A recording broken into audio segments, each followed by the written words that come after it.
शपथ ग्रहण समारोह के पहले का माहौल बेहद अलग था।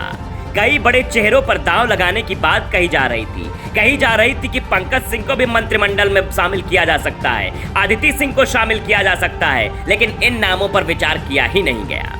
उत्तर प्रदेश में शपथ ग्रहण से पहले था सबको इंतजार, हो सकता है अब की बार हम भी होंगे मंत्री की गाड़ी पर सवार, जिसमें से कुछ तो बन गए मंत्री तो कईयों को कर दिया गया दरकिनार। जो विधायक मंत्री बना वो तो खुशी खुशी अपने विधानसभा क्षेत्र जाएगा, अपना स्वागत कराएगा, मिठाई खाएगा और खिलवाएगा, लेकिन जिन विधायकों को सरकार में शामिल होने का मौका नहीं मिला या यूं कहें जिन्हें मंत्री पद नहीं मिला, वो मायूस होकर अपने विधानसभा क्षेत्र लौट जाएंगे।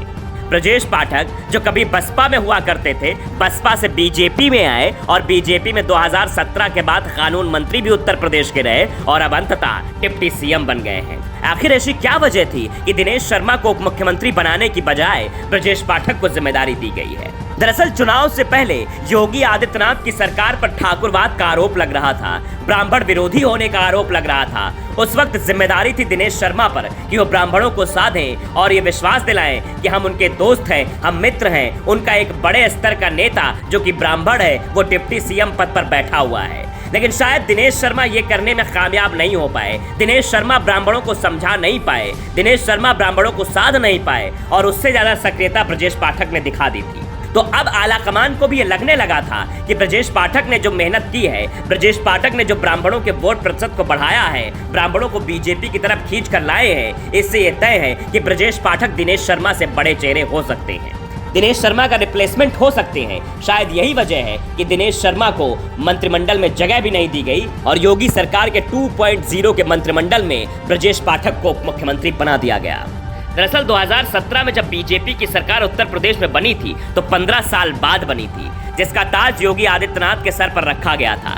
ऐसे में यह सोचा जा रहा था कि जातीय समीकरण को साधा कैसे जाए, जिसमें दिनेश शर्मा का नाम सबसे आगे आ रहा था। वो लखनऊ में मेयर पद पर तैनात थे और ओबीसी समुदाय से आने वाले केशव प्रसाद मौर्य पर भी दांव लगाया गया था। इन दोनों नेताओं को कैबिनेट नहीं बल्कि उप मुख्यमंत्री के तौर पर 2017 में चुना गया था। जिम्मेदारी थी कि एक तरफ ठाकुर वोटों को अपनी तरफ खींचेंगे योगी आदित्यनाथ, दूसरी तरफ ब्राह्मण वोटों को साधेंगे दिनेश शर्मा और तीसरी तरफ केशव प्रसाद मौर्य साधेंगे ओबीसी वर्ग। क्योंकि ओबीसी वर्ग पर निगाहें इसलिए क्योंकि 40% ओबीसी वर्ग उत्तर प्रदेश में है, यानी 40% अगर जिधर मुड़ेगा उसी की सरकार बन जाएगी। योगी सरकार के पहले कार्यकाल में जिस तरह से विपक्ष ने मुख्यमंत्री योगी आदित्यनाथ की छवि ब्राह्मण विरोधी नैरेटिव गढ़ने की कोशिश की, यही वजह थी कि इस बार दिनेश शर्मा को बाइकआउट कर दिया गया और दिनेश शर्मा की जगह ब्रजेश पाठक को जिम्मेदारी दी गई कि वो ब्राह्मणों को साधेंगे।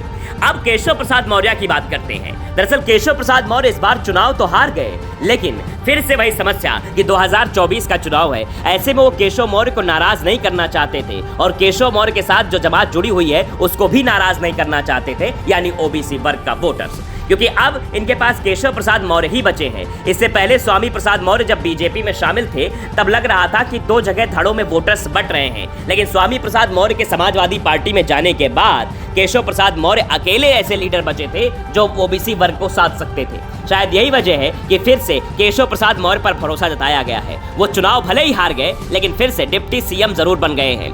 एक तरफ ओबीसी वर्ग वोटर को साधने की कोशिश की गई है, दूसरी तरफ ब्राह्मण और समर्थ वोटरों को साधने की कोशिश की गई है। और फिर योगी आदित्यनाथ तो ही हैं जो अपनी ठाकुरवादी छवि को लेकर चल रहे हैं और ठाकुरों के वोट को अपने पाले में कर रहे हैं। फिलहाल जो कुछ भी हो, लेकिन कई चेहरे उदास जरूर थे। पंकज सिंह का नाम भी खूब उछल रहा था कि पंकज सिंह को इस बार तो मंत्री बनाया जाएगा। पिछले 5 सालों में भरोसा तो खूब किया गया, लेकिन इस साल आपकी वो विश्वसनीयता पर खरे उतरे हैं, विधायक भी बने हैं और ज्यादा वोटों से बने हैं, तो इस बार मंत्री बन सकते हैं, लेकिन उनको भी मंत्री नहीं बनाया गया है। अब मंत्रिमंडल बन चुका है, अब विभागों के बंटवारे के लिए पसोपेश फंसी हुई है कि किसको कौन सा विभाग दिया जाए।